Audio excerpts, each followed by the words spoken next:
இப்படி பல மில்லியன் வருடங்களா பூமியில வாழ்ந்த மேமோஸ் பிளீஸ்டோசின் காலத்தோட கடைசி காலகட்டமான லாஸ்ட் ஐஸ் ஏஜ் முடிவில் மோஸ்ட் ஆஃப் த மேமோஸ் இறந்துருச்சு. அதாவது கிட்டத்தட்ட 11,000 ஆண்டுகளுக்கு முன்னாடி எல்லா மேமோஸும் அழிஞ்சிருச்சு. ஆனால் 500லேருந்து 1000 உள்ளி மேமோஸ் இருந்த ஒரு சின்ன கூட்டம் வடகிழக்கு சைபீரியாவோட கரையோரத்தில் இருந்த ரேங்கல் தீவில் கிமு 1650 வருஷம் வரை அழியாமல் இருந்துச்சு. அதாவது கிசா பிரமிடு கட்டி முடிச்சா பிறகு அடுத்த 1000 வருஷம் வரை ரேங்கல் தீவில் மேமோஸ் உயிரோடு இருந்தது. அதுக்கப்புறம் தான் மொத்த மேமோஸும் அழிஞ்சுது. காலநிலை மாற்றத்தால் என்விரான்மெண்ட் சேஞ்ச் ஆனதாலையும் மனிதர்களோட அதிகமான வேட்டையாலையும் மேமோஸ் அழிஞ்சதா எல்லா ஆராய்ச்சியாளர்களும் நம்புகிறாங்க.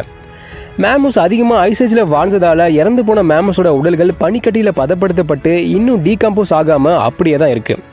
இதனால் மேமோஸோட ஃபுல் டிஎன்ஏவும் சயின்டிஸ்ட்டுக்கு கிடச்சிது. இதை யூஸ் பண்ணி குளோனிங் முறையில் ஒரு புது மேமோஸை உருவாக்க முடியும் அப்படின்னு சயின்டிஸ்ட் நம்புகிறாங்க. அப்படி உருவாக்குனா ப்ரீ ஹிஸ்டரி அனிமலை நேராக பார்க்க நல்லா தான் இருக்கும். இருந்தால்